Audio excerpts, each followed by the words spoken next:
Ave Maria, gratia plena,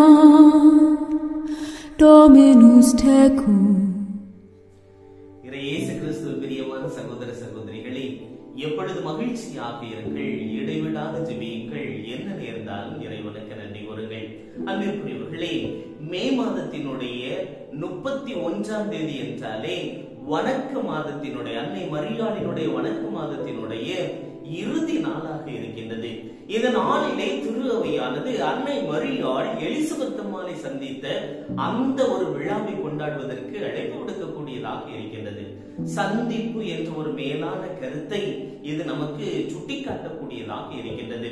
அன்னை மரியாள் Elizabeth அம்மாளை சந்தித்த பொழுது அந்த இடத்திலே அவருடைய வயிற்றிலே இருந்த அந்த குழந்தையானது அக்களிப்பால் துள்ளியது என்று நாம் விவிலியத்திலே வாசிக்கின்றோம். இது ஒரு சந்திப்பிலே மகிழ்ச்சி நிறைவாக இருக்கின்றது என்பதை நிறைவாக சுட்டிக்காட்டும் விதத்திலே அமைந்திருக்கக்கூடிய ஒரு நிகழ்வாக இருக்கின்றது. அன்னை மரியாளை, இறைவனுடைய அந்த ஆசிரை பெற்ற அந்த அன்னை மரியாளையும் அவருடைய கருவிலே இருந்த இயேசுவையும் சந்தித்த பொழுது எலிசபெத் அம்மாளினுடைய வயிற்றில் இருந்த அந்த திருமுழுக்கு யோவான் அக்களிப்பாய் துள்ளுகின்றார் என்றால் இது இறைமகன் இயேசுவினுடைய பிரசன்னத்திலே நிறை மகிழ்ச்சி இருக்கின்றது. அன்னை மரியாளினுடைய பிரசன்னத்திலே மகிழ்ச்சி இருக்கின்றது என்பதை நமக்கு அறுதியிட்டு கூறக்கூடியதாக இருக்கின்றது. பழைய ஏற்பாட்டிலே பார்க்கின்ற பொழுது தாவீது அரசர் உடன்படிக்கை பேழையை சந்தித்த பொழுது அந்த உடன்படிக்கை பேழையை தூக்கி வருகின்ற அந்த தருணத்திலே இதே மகிழ்ச்சியோடு அக்களிப்போடு நடனம் ஆடி சென்றார் என்று நாம் விவிலியத்திலே வாசிக்கின்றோம். இது ஒரு மகிழ்வின் சந்திப்பாக இருக்கின்றது. அன்னை மரியாள் இந்த புதிய ஏற்பாட்டிலே நடமாடும் நற்கருணை பேழையாக இருக்கின்றார் என்பதை இந்த ஒரு நிகழ்வு நமக்கு சுட்டிக்காட்டும் விதத்திலே அமைந்திருக்கக்கூடியதாக இருக்கின்றது. அன்பிற்குரியவர்களே, சந்திப்பு, நம்முடைய வாழ்விலே சந்திப்பு என்று பார்க்கின்ற பொழுது ஒவ்வொரு மனிதரையும் நாம் சந்திக்கின்றோம். ஒரு இடத்துக்கு செல்லுகின்றோம் என்றால் அந்த இடத்திலே ஒவ்வொரு மனிதர்களையும் சந்திக்கின்றோம்.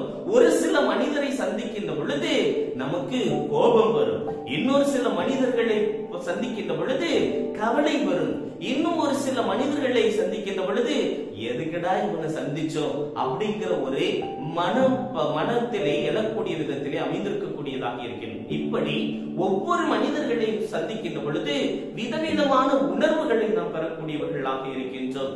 ஆனால் உன்னதமான ஒரு சந்திப்பு நிகழ்ந்தது என்றால் அது மகிழ்ச்சியை கொடுக்கும் என்று இன்றைய விழாவானது நமக்கு சுட்டிக்காட்டுகின்றது.